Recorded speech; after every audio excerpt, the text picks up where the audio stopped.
Next gen astro நேயர்கள் அனைவருக்கும் ஜோதிடர் ஜெய தமிழ் செல்வனின் அன்பு வணக்கங்கள். நம்ம இப்போ ஆவணி மாதம் மகரத்துக்கு உண்டான பலன்களை பார்க்க போகிறோம். இது பொது பலன்கள் தான். துல்லியமான பலன்கள் வேணும்னா என்னோடய நம்பர் கீழே இருக்குது.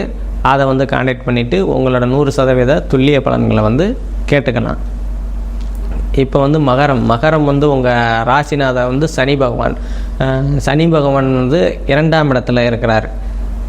இது 2ஆம் இடத்துல இருக்கிறதுனால உங்களுக்கு இப்போ சனி மகர ராசிக்காரங்க பொதுவாகவே கொஞ்சம் நிதானமாக செயல்படக்கூடிய மகர ராசிக்காரங்க. அவங்க இப்போ குரு, அதாவது குருவோட 9ஆம் பார்வை மகர ராசிக்கு இருக்கிறதுனால மகர ராசிக்காரங்க அந்தஸ்து, கௌரவம், மதிப்பு, மரியாதை அதெல்லாம் உயரக்கூடிய அற்புதமான காலகட்டங்கள் தான் இது. அதே மாதிரி உங்களோட 2ஆம் இடத்துல சனி பகவான் இருக்கிறதுனால குடும்பத்தில் சிறு சிறு பிரச்சனைகள்லாம் விலகக்கூடிய காலகட்டங்கள் தான் இது. இன்னொரு 5 மாதங்கள், அதாவது சனி பயிற்சிக்கு அப்புறம் அந்த எல்லாம் அதாவது 2ஆம் இடம் தனம், வாக்கு, குடும்பம். இப்போ தனப்பற்றாக்குறை இருக்கிற 2ஆம் இடம் பாதிக்கும். ஏன்னா சனி இருக்கிறதுனால அந்த இடம் பிரச்சனையாக தான் இருக்கும்.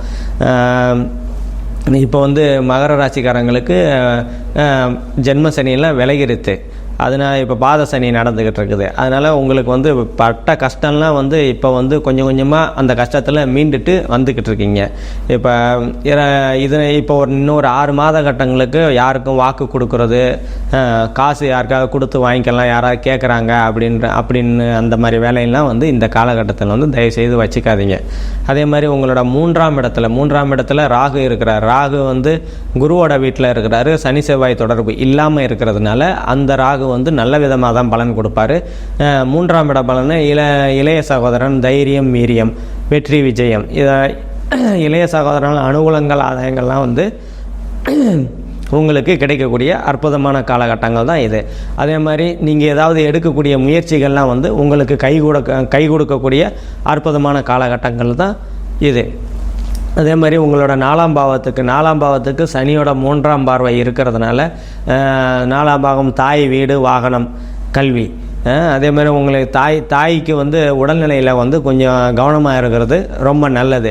அதே மாதிரி வீடு, வாகனம் வாங்கணும் அப்படின்னு நினச்சிக்கிட்டு இருக்கிறவங்கலாம் இன்னும் ஒரு 5 மாதங்கள் கழித்து நீங்கள் பண்ணுறது உத்தமமாக இருக்கும். அதே மாதிரி உங்களோட 5ஆம் பாவத்தில் செவ்வாய், குரு 2 கிரகங்கள் இருக்கிறதுனால குருமங்கல யோகத்தோடு இருக்கிறாங்க. இது 5ஆம் இடத்துல இருக்கிறதுனால 5ஆம் இடம் குலதெய்வம், பூர்வ புண்ணியம், புத்திர சந்தானம் சொல்லுவோம். அதே மாதிரி குழந்தைகள், அதாவது ரொம்ப நாளாக குழந்தை பாக்கியம் இல்லை அப்படின்னு இருந்த மகர ராசிக்காரங்கள்லாம் இப்போ குழந்தை பாக்கியம் கிடைக்கக்கூடிய அற்புதமான காலகட்டங்கள் தான் இது. அதே மாதிரி குழந்தைகளால் உங்களுக்கு ஸ்கூலில், காலேஜில் நல்ல மார்க் எடுத்திருக்காங்க அப்படின்னு பெற்றோர்களை கூப்பிட்டு பாராட்டு, அதாவது குழந்தைகளால் உங்களுக்கு பாராட்டு கிடைக்கக்கூடிய நல்ல காலகட்டங்கள் தான் உங்களுக்கு இது. அதே மாதிரி உங்களோட 6ஆம் பாவம் இயல்பாக இருக்குது. 6ஆம் பாவம் வம்பு வழக்கு, கடன், நோய், எதிரி, வம்பு வழக்குன்னு சொல்லுவோம்.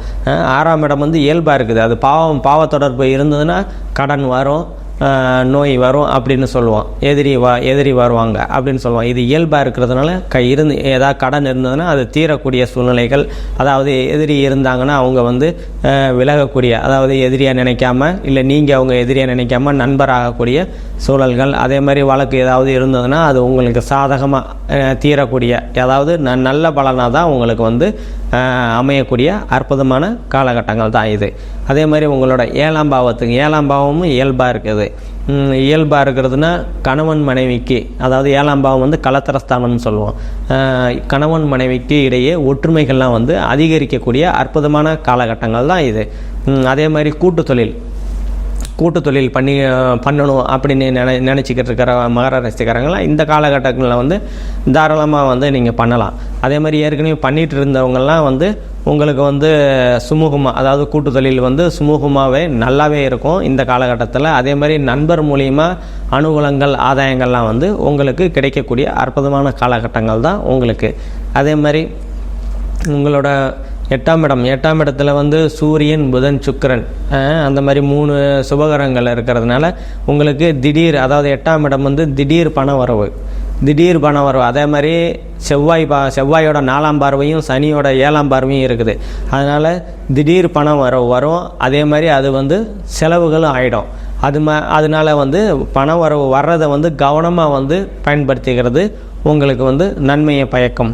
அதே மாதிரி 9ஆம் இடத்துல கேது பகவான் இருக்கிறாரு. குருவோட பார்வையை வாங்கியிருக்கிற கேது வந்து நல்ல விதமாக தான் பலன் தருவார். நல்ல விதமான தந்தையால் அனுகூலங்கள், ஆதாயங்கள் அதெல்லாம் வந்து உங்களுக்கு கிடைக்கும். அதே மாதிரி தந்தை வழி உறவுகளால் வந்து உங்களுக்கு வந்து ஆதாயங்கள், அனுகூலங்கள்லாம் கிடைக்கும். உங்கள் தந்தை வழி சொத்து ஏதாவது உங்களுக்கு வழக்கில் இருக்குது அப்படின்னா அது வந்து உங்களுக்கு சாதகமாக கண்டிப்பாக வரக்கூடிய அற்புதமான காலகட்டங்கள் தான் உங்களுக்கு. அதே மாதிரி உங்களோட 10ஆம் பாவம் வந்து இயல்பாக இருக்குது. இப்போ இயல்பாக இருக்கிறதுனால உங்களுக்கு தொழில்னால் வந்து நல்லாவே போகும். ஏற்கனவே வந்து கொஞ்சம் சரியில்லை அப்படின்னு இருந்தால் இந்த காலகட்டத்தில் வந்து உங்களுக்கு அந்த தொழிலெலாம் வந்து படிப்படியாக உயரக்கூடிய, முன்னேற்றத்தை காணக்கூடிய அற்புதமான காலகட்டங்கள் தான் உங்களுக்கு. அதே மாதிரி 11ஆம் பாவத்தை வந்து சனி செவ்வாய் 2 அசுபர்கள் பார்க்குறாங்க. அதே நேரத்தில் குரு பகவான் பார்க்குறாரு. அதனால் அது 11ஆம் பாவம் வந்து லாபஸ்தானம், மூத்த சகோதரன் சொல்லுவோம்.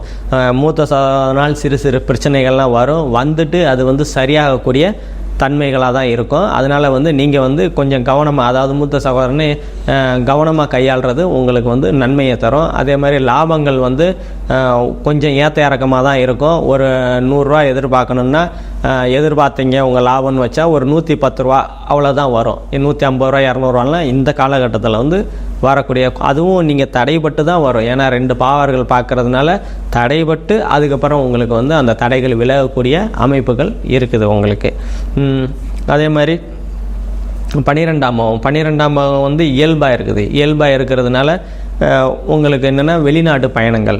இப்போ இளைஞர்கள்லாம் வெளிநாட்டு போய் சம்பாதிக்கணும் அப்படின்னு ஆசைப்படுற வெளிநாட்டு இளைஞர்கள்லாம் வந்து நீங்கள் வந்து இந்த காலகட்டங்களும் நன்மையாக நல்லாவே இருக்கும். அதே மாதிரி ஆன்மீக சுற்றுலா போய் வரணும் அப்படின்னு பெரியவங்க நினச்சிட்டு பிளான் பண்ணியிருந்தீங்கன்னா இந்த காலகட்டங்களில் வந்து உங்களுக்கு நல்லதாகவே நடக்கும். மகர ராசிக்காரங்க எல்லாமே நல்லாவே இருப்பீங்க. நம்ம இப்போ பார்த்தது எல்லாமே பொது பலன்கள் தான். உங்களுக்கு வந்து துல்லியமான பலன்கள் வேணும்னா கீழே என்னோடய வாட்ஸ்அப் நம்பர் இருக்கும். அதை கான்டாக்ட் பண்ணிவிட்டு உங்களுக்கு துல்லியமான பலன்களை பெற்று வாழ்க்கையில் உயருங்க. நன்றி, வணக்கம்.